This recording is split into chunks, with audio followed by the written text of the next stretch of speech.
আসসালামু আলাইকুম সবাইকে। সবাই কেমন আছেন? আশা করি সবাই অনেক অনেক ভালো আছেন। তো আমি আপনাদের জন্য আবার একটি নতুন রেসিপি নিয়ে চলে আসলাম। ঈদুল আজহার পরে আমি কোনো রেসিপি দেইনি, তো সরি সেটার জন্য। তো আমি অনেক লেট করে ফেলছি, তারপরে আমি কোরবানির মাংস দিয়ে আপনাদের জন্য একটা রেসিপি নিয়ে এসেছি, যেহেতু আমি বলেছিলাম। তো আমি খুব সহজে আমি কিভাবে কোরবানির মাংস দিয়ে কালাভুনাটা করেছি, আমিও ফার্স্ট টাইম করেছি কালাভুনা। তো কিভাবে করেছি সেটার প্রসেসিংই দেখাবো, এবং খেতে কিন্তু অসাধারণ হয়েছে, এবং আপনারা ফুল ভিডিওটা দেখবেন। আমি চেষ্টা করেছি ভিডিওটা শর্ট রাখার, তো আমি পুরো প্রসেসিং কীভাবে করেছি না করেছি সব বলে দিব। আর এইরকম করে আপনারা অবশ্যই রেসিপিটা ট্রাই করবেন। আমি জানি যে আপনারা ট্রাই করলে আপনারা নিরাশ হবেন না, এবং খুবই মজাদার এটা এভাবে রান্না করে খেলে। তো আর বেশি দেরি করব না, আমি প্রথমে একটা শর্ট ভিডিও দেখিয়ে দিলাম যে কী আমি ভিডিওতে মানে কীভাবে কী করেছি না করেছি। তো এখন আমরা ফুল মেইন ভিডিওতে চলে যাব। তো রেসিপিটা আমরা কিভাবে শুরু করছি সেটাই দেখাবো। তো চলুন শুরু করা যাক। তো আমি এখানে যেই মশলাগুলো নিয়েছি সেগুলো আমি এখানে রেগুলার মশলা নিয়েছি। আমি এখানে আমার গরুর মাংসের পরিমাণ অনুযায়ী মশলা নিয়ে নিয়েছি। রেগুলার মশলার সাথে আমি এখানে কালাভুনা মশলা পুরা দেইনি। আমি কালাভুনার মশলা নিয়েছি রাঁধুনিরটা। এখানে কোনো স্পন্সর ভিডিও না, আমি রাঁধুনিরটা ইউজ করেছি, আমার কাছে ইজি মনে হয়েছে তাই। আর রাঁধুনির প্যাকেটের মধ্যে দুইটা মশলা থাকে, একটা ওদের সব মিশ্রণ, আর একটা মৌরির মিশ্রণ থাকে একটা ছোট একটা প্যাকেটে। তো আমি আদা, রসুন, কাঁচামরিচ, পেঁয়াজ, তারপরে ধনিয়া, হলুদ, মরিচ যা লাগে সবই নিয়েছি। গরম গরম মশলা পরিমাণ মতো সব নিয়েছি, সেগুলো তো দেখে দিলাম। কালাভুনা মশলাটা এখানে প্যাকেট অনুযায়ী আমি ব্যবহার করিনি, প্যাকেট অনুযায়ী রান্না করতেছি না। আমি এখানে ওদের মশলাটা 3 থেকে 4 টেবিল চামচ আমি নিয়ে নিয়েছি। মশলাগুলো সব আমি গরু মাংসের সাথে ভালোভাবে মেরিনেট করে নিব। যেই মশলাগুলো সব দেখালাম সেগুলো সবগুলোই গরু মাংসের সাথে ভালোভাবে মেরিনেট করব। এই ম্যারিনেশনটা আমি রাখবো, যদি আপনারা রাতের করে রাখেন সকালবেলা রান্না করেন সেটা খুবই ভালো, আর যদি ইনস্ট্যান্ট রান্না করেন তাহলেও অ্যাটলিস্ট 1 ঘন্টা থেকে 1.5 ঘন্টা যদি রাখতে পারেন ম্যারিনেশন, যত ভালো ম্যারিনেশন হবে তত ভালো, মানে খেতে ভালো লাগবে। আমি 1 ঘন্টার মতো রেখেছিলাম। 1 ঘন্টা আমি ম্যারিনেট করে ভালোভাবে আমি গরু মাংসটাকে রেখে দিয়েছি। আর অবশ্যই গরু মাংসটা ধোয়ার পরে পানিটা একদম চিপে তারপরে গরু মাংসটার ভিতরে ম্যারিনেট করবেন। আমি এখানে মাঝখানে আমি একটু পেঁয়াজ বেরেস্তা করে পেঁয়াজ বেরেস্তা অ্যাড করেছি। আর এখানে আমি একটা সস অ্যাড করছি, যেহেতু প্যাকেটের মধ্যে লেখা ছিল একটু সয়া সস আর টমেটো সস দেওয়ার জন্য। তো আমি এখানে সয়া সস আর টমেটো সসটা বেশি পরিমাণে দেইনি। 1 টেবিল চামচ সয়া সস আর 2 টেবিল চামচ টমেটো সস দিয়ে একসাথে রেখে তারপর একটু লেবুর রস দিয়ে তারপরে আমি এখানে মাখিয়ে রেখেছি। আর আমি এখানে যে পেঁয়াজ বেরেস্তার অল্প একটু তেল ছিল, ওই তেলটাই আমি দিয়ে ম্যারিনেট করে রেখেছি। এই ম্যারিনেশনটা আমি খুব ভালোভাবে প্রত্যেকটা মাংসের সাথে ভালো করে মাখিয়ে রেখেছি এবং 1 ঘন্টা রেখে দিয়েছি ঢাকা দিয়ে।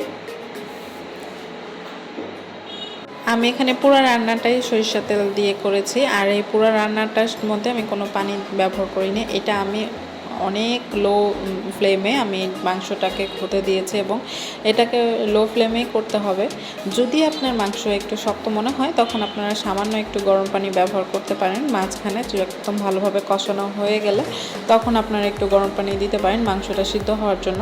কিন্তু বেশি দেওয়া যাবে না, খুব অল্প পরিমাণে দিতে হবে। এবং মাংসটাকে অবশ্যই আপনার অল্প জালে আস্তে আস্তে কুক হতে দিতে হবে। এই কালাভুনাটা হতে আপনার অনেক সময় লাগে, এই জন্য একটু হ্যাজার্ড। এটা আপনার প্রায় 2 থেকে 3 ঘন্টা লাগবে হতে। আমি এখানে খুব অল্প আস্তে আস্তে করে নাড়ছি, তার কারণ আমি এখানে একটা গোটা রসুন দিয়েছি, যাতে রসুনটার ফ্লেভারও মাংসের মধ্যে যায়, এবং গোটা রসুনটা আপনার যখন কালাভুনার সাথে মাংসের সাথে মাখিয়ে খাবেন সেটাও খেতে অনেক ভালো লাগে। আর আপনার রসুনটা দেওয়া যাতে ভেঙে না যায় সেজন্য আমি খুব আস্তে আস্তে করে নেড়ে দিচ্ছি, জাস্ট নিচে যাতে না লাগে। দেখুন আমার মাংসটা কিন্তু আমি একদম পানি দিইনি, এখানে কষিয়ে অল্প জাল করে রেখেছি, এবং এই মাংসটা এভাবেই আস্তে আস্তে করে আমি হতে দিব। এবং এই মাংসটা আস্তে আস্তে করে এভাবে যখন একদম সিদ্ধ হয়ে যাবে, মানে প্রায় হয়ে গেছে তখনই আমি ওই যে রাঁধুনির আরেকটা প্যাকেট, ছোট প্যাকেট ছিল, সেটার মধ্যে আমার কাছে মনে হচ্ছে ওটা হচ্ছে আপনার মৌরির প্যাকেট, মানে মৌরির গুঁড়া, আর সেটাকে আমি পুরোটাই দিয়ে দিয়েছি। এখানে অল্প পরিমাণ থাকে, 1 টেবিল থেকে 2 টেবিল চামচ থাকে।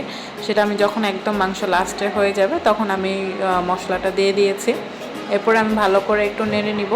আর মশলাটা দেওয়ার পরে যখন মাংসটা পুরোপুরি হয়ে যাবে তখন আমি এখানে একটু পেঁয়াজ বেরেস্তা করে দিব। পেঁয়াজ বেরেস্তা দিব না, অ্যাকচুয়ালি আমি হচ্ছে কয়েকটা শুকনো মরিচ আর হচ্ছে একটু রসুন আর একটু আদা হচ্ছে আপনার কুচি কুচি করে কেটে ওটা একটু বেরেস্তার মতো করে অল্প একটু পেঁয়াজ দিব একটু করে, তারপরে ওটা আমি আবার বাগারের মতো আর কি দিব আর কি। এটা দিলে হচ্ছে আপনার মাংসটা খেতেও আরও ভালো লাগে এবং এটা গ্রানটা অনেক সুন্দর আসে। আর কালো ভুনা তো আপনার সবাই বলে যে এটা মাংসটা যখন একদম ভুনা ভুনা হয়ে কালো কালো হয়ে যাবে তখনই এটাকে কালো ভুনা বলে।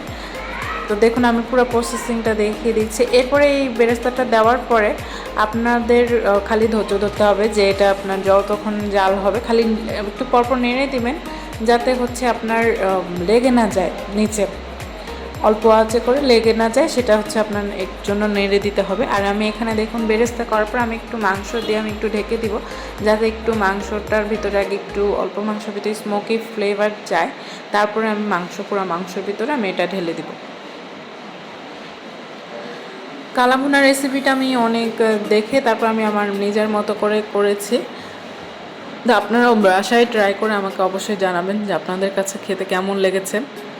অবশ্যই রেসিপিটা ট্রাই করে আমাদেরকে জানাবেন যে কেমন লেগেছে আপনার কাছে। রেসিপিটা ট্রাই করে খেতে ভালো হয়েছে না খারাপ হচ্ছে, নেগেটিভ হোক আর পজিটিভ হোক সবসময় আমাকে রিভিউ দেওয়ার চেষ্টা করবেন। এবং আমি অবশ্যই আপনাদের কমেন্ট পেলে আমি অবশ্যই আরও উৎসাহিত হই এবং আরও নতুন নতুন ভিডিও নিয়ে আসার চেষ্টা করি। আর আমার চ্যানেলটাকে ভালো লাগলে যদি ভালো লাগে তাহলে অবশ্যই সাবস্ক্রাইব করে রাখবেন এবং বেল বাটনটা ক্লিক করে রাখলে সব নোটিফিকেশন আপনার কাছে দ্রুত চলে যাবে। আর অবশ্যই লাইক এবং কমেন্ট করে সাথেই থাকবেন। আর যদি পেজে আপনারা দেখে থাকেন তাহলে পেজটাকে অবশ্যই লাইক এবং ফলো দিবেন এবং সবার সাথে ফ্রেন্ডস অ্যান্ড ফ্যামিলির সাথে শেয়ার করে দেবেন। তো দেখুন আমি কিন্তু এই পর্যায়ে আমি নামিয়ে ফেলেছি, কিন্তু আপনাদের এটা আরেকটু ভালো করে আরেকটু কষিয়ে নিলে তাহলে এটা দেখতে আর একদম কালো কালো হয়ে যাবে। কিন্তু আমার বাসায় সবাই বললো যে না এখনই নামিয়ে ফেলো, আমরা এই অবস্থায় খাবো, এই অবস্থায় খেতে ভালো লাগছে। তো দেখুন রসুনটা কিন্তু আমি মাঝখানে আগেই নামিয়ে রেখেছিলাম। আর আমি খুব সুন্দর একটা হান্ডি ক্রোকারিসে আপনাদেরকে সার্ভ করে দেখিয়েছি, কেমন লেগেছে অবশ্যই জানাবেন। আর অবশ্যই আমার পাশে থাকবে এবং লাইক কমেন্ট দিয়ে সাহায্য করবেন এবং সাবস্ক্রাইব করবেন। অবশ্যই একটু আপনারা যদি সাবস্ক্রাইব করেন আমার ভিউয়ার্স আরও বাড়ে, তাহলে আপনারা শেয়ার করলে যদি ভিউয়ার্সগুলো আরও বাড়ে তাহলে আমার খুবই ভালো লাগে। আর আমাকে আমার পুরো ভিডিওটা দেখার জন্য ধন্যবাদ, পাশে থাকার জন্য ধন্যবাদ। তো আজকে তাহলে আমি এই পর্যন্তই বিদায় নিচ্ছি। আল্লাহ হাফেজ, আসসালামু আলাইকুম। সবাই ভালো থাকবেন, সবাই আমার জন্য দোয়া করবেন।